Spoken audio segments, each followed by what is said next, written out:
প্রায় ২ যুগ পর নিউ ইয়র্ক সিটির জ্যাকসন হাইটসে বন্ধ হয়ে গেল হাটবাজার রেস্টুরেন্ট ও হাটবাজার গ্রোসারি। এতে অনেকটা হতাশ এই রেস্টুরেন্টের গ্রাহকরা। মালিকপক্ষের সাথে চুক্তি ও ভাড়া সংক্রান্ত কারণে এই প্রতিষ্ঠানটি বন্ধ হয়েছে বলে মত অনেকের। বিস্তারিত রিপোর্টে। এই জ্যাকসন হাইটসের 73rd স্ট্রিটে 2003 সালে প্রতিষ্ঠিত হয়েছিল হাটবাজার রেস্টুরেন্ট ও গ্রোসারি। গত প্রায় 2 যুগ এই প্রতিষ্ঠানটি অনেকের প্রিয় প্রতিষ্ঠানে পরিণত হয়। তবে হঠাৎ এই রেস্টুরেন্ট বন্ধ হয়ে যাওয়ায় অনেক ক্রেতা হতাশা প্রকাশ করেন। এটা যেন আমাদের একটা প্রাণের একটা হয়ে গেছিল। আমরা জ্যাকসন হাইট এলাকাবাসী হিসাবে সবসময় যখন যা চাইতাম তাদের কাছে পাইতাম। বিশেষ করে তাদের যেই হালিম আর ওই চার কথা কেউ বলতে পারবে না, কিন্তু এটা যেন একটা স্মৃতি হয়ে থাকবে আমাদের কাছে যে আমরা একটা কি হারালাম। এটা যদি অন্য কেউ কিনতো তারপরেও আমরা খুব খুশি হইতাম, কিন্তু এটা বন্ধ হয়ে গেল যেন আমাদের কাছে যেন কি যেন আমরা জ্যাকসন হাইট এলাকাবাসী হারিয়ে ফেলছি। অনেকে জানান আচমকা একটি প্রতিষ্ঠান বন্ধ হয়ে যাওয়ায় এখানকার খাবার থেকে বঞ্চিত হবেন তারা। আমি আসছি তো খাওয়ার জন্য, বাট আমি দেখি কিছু নাই, like I feel shock, not feel good. So hopefully maybe will come back again. আবার আসবেন হোপফুলি, রাইট? অনেক খারাপ লাগতেছে, but they are closing after long time. We used to কাম।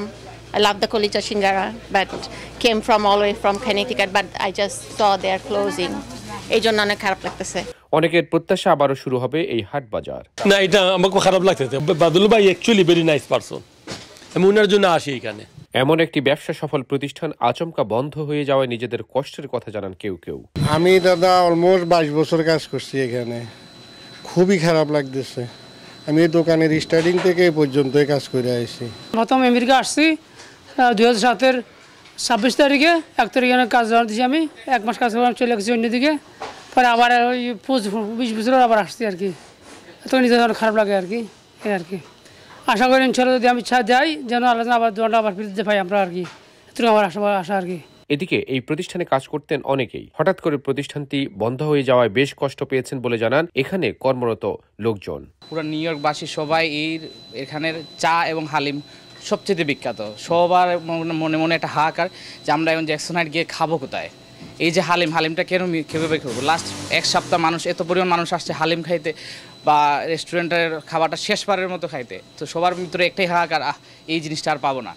কান্না আসতেছে। তো মনে করেন নিজের এর মতো 22টা বছর ধরে আজকে কাজ করি, সেই জায়গার মাঝে হঠাৎ করে এই অবস্থা।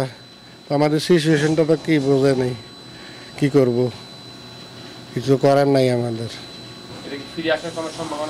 ফিরে আসার ল্যান্ডলর্ডের সাথে দর কষাকষি চলতেছে, যদি তার হয় হয়তো আবার ফিরে আসার ইচ্ছা আছে। এখন এটা বড় গ্যাপ হয়ে গেছে আমাদের। ভোজন রসিক মানুষের প্রত্যাশায় আবারও হয়তো স্বরূপে ফিরে আসবে হাটবাজার। সৌরভ ইমাম, IBTV, নিউ ইয়র্ক।